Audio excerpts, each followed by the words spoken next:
Cover हो गया है। यदि आपने उसको ध्यान से सुना है, और केवल सुनना ही नहीं है बल्कि उसको अपने को एनालिसिस करने की ज़रूरत है। मैं इस अवसर पर बाबा साहब अम्बेडकर जी को नमन करता हूँ कि यदि वो नहीं होते तो मैं भी नहीं होता। यदि बाबा साहब का संविधान नहीं होता तो मैं आज गांव में भेड़ बकरी चरा रहा होता, क्योंकि मेरे पिताजी भेड़ें चराते थे।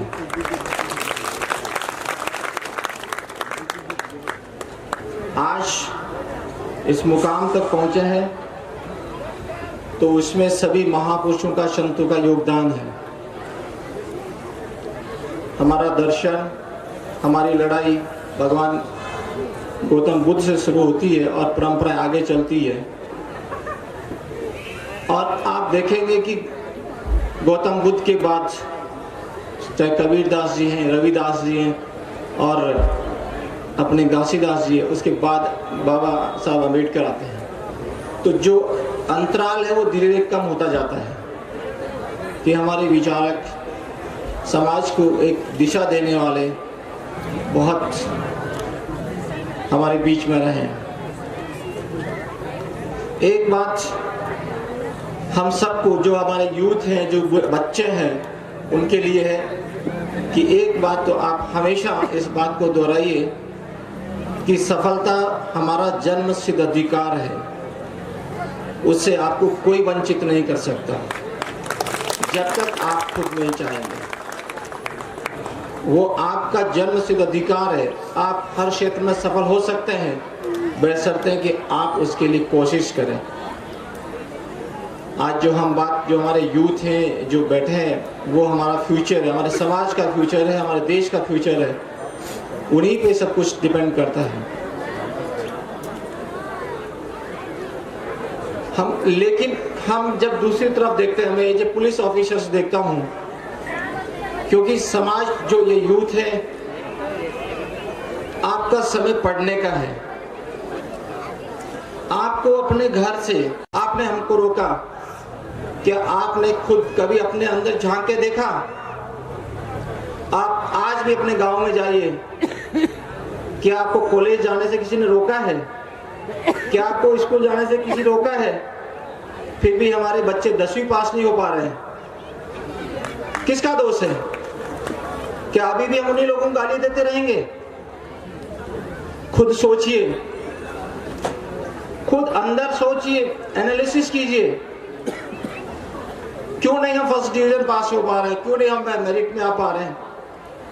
अच्छे से हॉस्टल में रह रहे हो, अच्छे पंखे चल रहे हैं, अच्छे मार्गदर्शक है, फिर भी पिछड़ रहे हो। क्यों? तुम्हारे हाथ से कलम तो कोई नहीं छीन रहा, आज तो नहीं छीन रहा है। हमको अपने अंदर झांकने की जरूरत है। जो आपको डिस्टर्ब करेंगे वो तो करेंगे, उनकी प्रकृति है, नेचर है। लेकिन क्या आपका, मेरा ये दायित्व नहीं है कि हम भी तो कुछ करें? जो डरेगा उसको डराएंगे। लेकिन जब तक हम खुद एनालिसिस नहीं करेंगे, खुद अपने पे विचार नहीं करेंगे। आपके मोहल्ले में दारू की भट्टी खोल दी, क्या हो गया खोल दी? पीने का आपके मुंह में तो नहीं डाल रहे ना? कौन जा रहा पीने के लिए? दोष देना बंद करना पड़ेगा, अपने आप पे कंट्रोल करना पड़ेगा, अनुशासित होना पड़ेगा। बाबा साहब ने कहा कि आत्म अनुशासन से बड़ी कोई चीज नहीं है। क्या उनको लालच नहीं मिला था? इतने पढ़े लिखे थे, वो चाहते तो हाई कोर्ट में उस समय भी जज बन सकते थे। उनके पास बहुत चीजें थी, लेकिन उनका जो सेल्फ डिसिप्लिन था,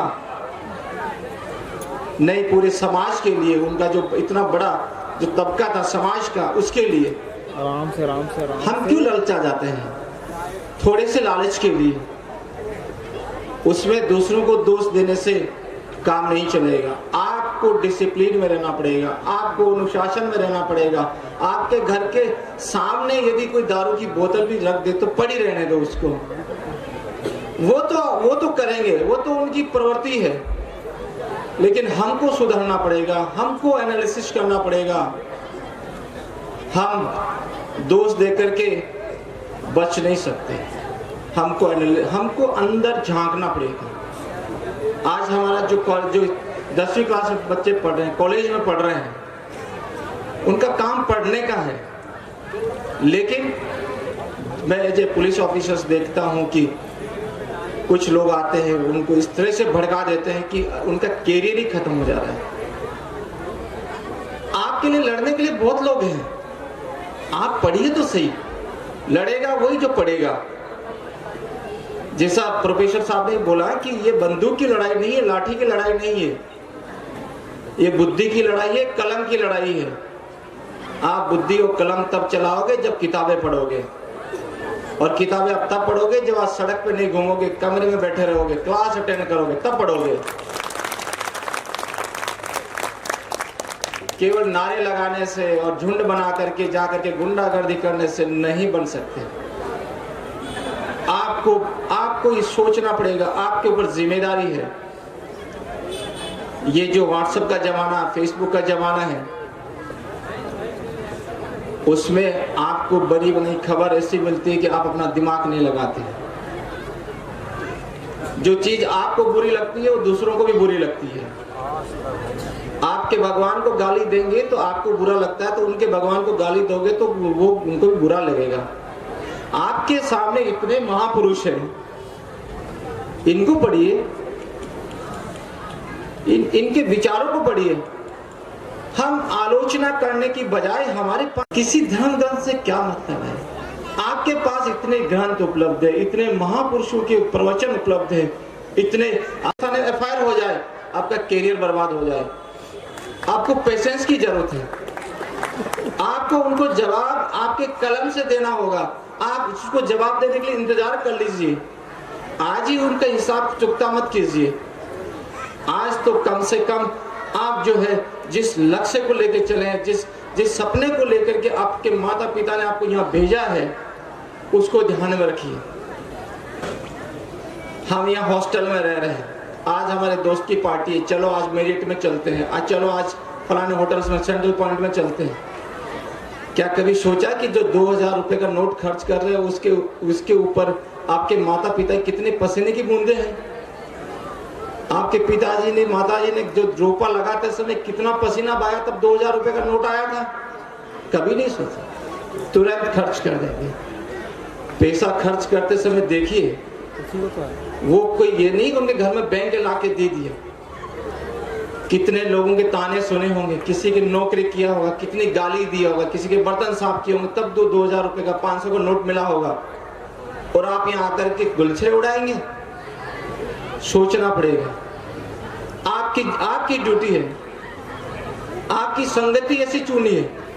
आप जो यहाँ ग्रुप में रह रहे हैं, वो ऐसे लोगों की चुनी जिसके विचार आपके जैसे हैं। यदि आपको आकाश में उड़ना है तो बाज के साथ रहना पड़ेगा। आप मुर्गियों के साथ रह करके नहीं उड़ सकते। आपको बाज के साथ ही रहना पड़ेगा। आपको ऐसे लोगों के साथ रहना पड़ेगा जिसका आइडियोलॉजी आपको विचार करती है, आपको सपोर्ट करती है, जो आपके विचारधारा को मेल खाती है, आपके लक्ष्य के साथ मेल खाती है। उन लोगों को चुनिए। नहीं तो दूसरे तो चाहेंगे आपकी टांग खींच करके कि आगे नहीं चला जाए। ये आपको सोचने की जरूरत है। जो पेरेंट्स है उनको मैं कहना चाहूंगा, आप बच्चों को सपने दिखाएं। जैसे प्रोफेसर साहब बता रहे, सपने दिखाइए। आप उनको यह मत कीजिए कि तुम नालायक हो, कुछ नहीं कर सकते। क्यों नहीं करेंगे? हर बच्चा अपने पेरेंट्स से हमेशा अच्छा करता है। आप इतिहास उठाकर देख लीजिए, हर आने वाली जनरेशन हमसे अच्छा करती है। यदि आज मैं हूं तो मुझे पक्का विश्वास है कि मेरे बच्चे मेरे से अच्छा करेंगे, आपके बच्चे आपसे अच्छा। विश्वास तो कीजिए उनके ऊपर। आप विश्वास ही नहीं कर रहे। आप फूल को खिलने से पहले उसकी कली नहीं, उसको मार दे रहे हैं। सपना दिखा नहीं रहे हैं उसको। सपने दिखाने पड़ेंगे, हौसला बढ़ाना पड़ेगा। चाहे हमारे टीचर हैं, उनको भी क्लास में बच्चों को मोटिवेट करना पड़ेगा। हाँ, तुम कर सकते हो।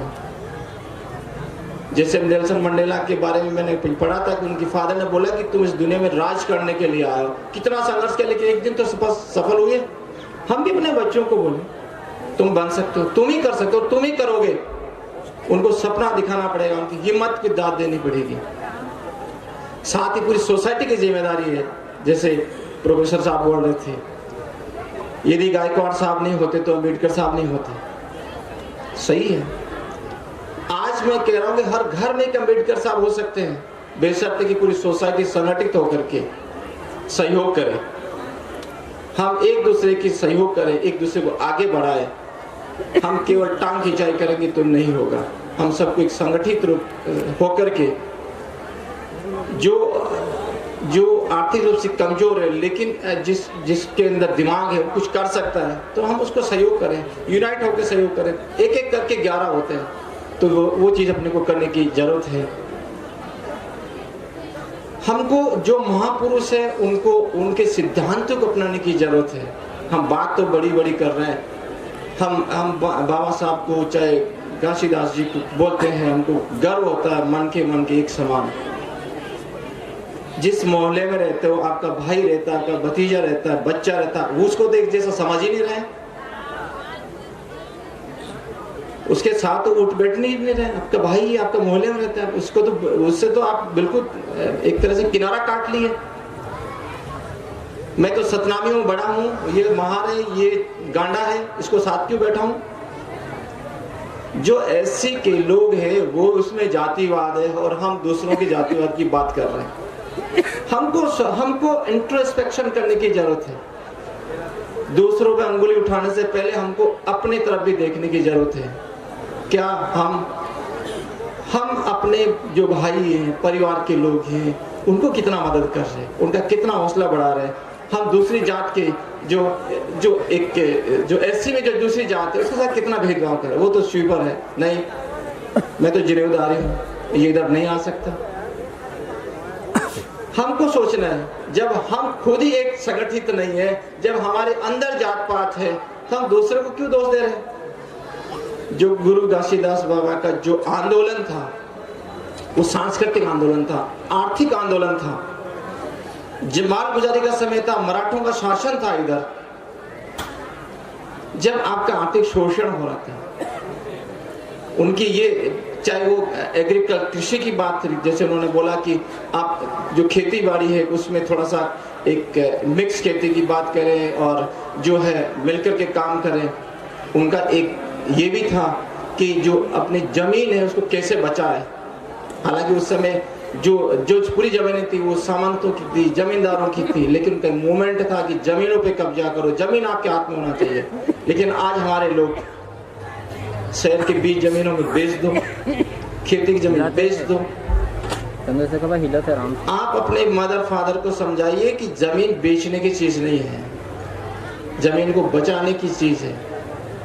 आज आप मेन जो शहर की जमीनें बेच करके आप गांव के अंदर जाके थोड़ी सी जमीन खरीद नहीं। आपको ये इकोनॉमी की जो सेंस है वो समझने की जरूरत है। हमारे एजुकेशन सिस्टम में हमको सब कुछ पढ़ाया जाता है लेकिन फाइनेंशियल एजुकेशन जीरो है। हमको कभी सिखाया नहीं जाता है कि किस तरह से हमको अपना स्ट्रॉन्ग करना, फाइनेंशियली स्ट्रॉन्ग करना है, वो नहीं सिखाया जाता है। वो हम सब लोग जो पढ़े लिखे उनको भी पता नहीं, उनको लगता है 40 साल की नौकरी है, कोई चिंता नहीं है, पेंशन मिलेगी, वो भी आजकल बंद हो गई है। तो वो हमको जब तक फाइनेंशियल हमारा एजुकेशन नहीं होगा, हम एक दूसरे को जो चीजें सिखाएंगे नहीं तो नहीं हो सकता। तो इन चीजों को ध्यान देने की जरूरत है। बाबा जो घासीदास ने बोला कि नशा नहीं करना है, दारू नहीं पीना है, कौन मान रहा है उनकी बात? कोई मान रहा है? कोई तो नहीं मान रहा है। लड़ाई नहीं करना है, हो रही है। पुलिस में कितने केसेस आ रहे हैं मैं जानता हूं। मानिए जैसे आप उस जयंती मनाने की सार्थकता तभी है जब एक एक चीज को हम जीवन में उतारें, तभी है। नहीं तो केवल इकट्ठे होकर के जुलूस निकालने से या रैली करने से, सभा करने से कुछ नहीं होने वाला। यदि परिवर्तन चाहते हैं, कुछ करना चाहते हैं, तो अपने आप को बदलिए। अपने आप से सवाल पूछिए कि क्या मैं जो बाबा साहब के, चाहे अम्बेडकर साहब के हो, चाहे गुरु घासीदास जी के जो सिद्धांत है, क्या उसमें खरा उतर रहा हूँ? आज ही आप यहाँ बैठे थे, हाथ खड़े कर दिए स्टूडेंट्स के, आज के बाद मैं कोई शराब पीऊंगा, न मैं नशा करूंगा, सब कुछ ठीक हो जाएगा। लेकिन जब उठेंगे दूसरे दिन जाएंगे पार्टी बना लेंगे। समझिए, बस मैं इतना ही कहना चाहूंगा। और सभी बच्चों के फ्यूचर के लिए मैं उन्हें शुभकामनाएं देता हूं कि वो आगे बढ़े, पे बैक टू सोसाइटी, समाज को कुछ दे और आप जो सीखें उसकी सार्थकता होनी चाहिए। आपकी जो शिक्षा उसमें मॉरलिटी होना चाहिए। नहीं तो आप एक पढ़ा लिखा इंसान यदि वो मॉरलिटी नहीं है तो सबसे बड़ा खतरनाक होता है। उसमें हमको समाज के लिए जो हमारा दायित्व है, मैं यहाँ खड़ा हूँ इस समाज में पैदा होने के कारण से खड़ा हूँ, मेरा दायित्व है कि मैं इस समाज को आगे बढ़ाऊँ। वैसे हर व्यक्ति का एक दायित्व है। Thank you.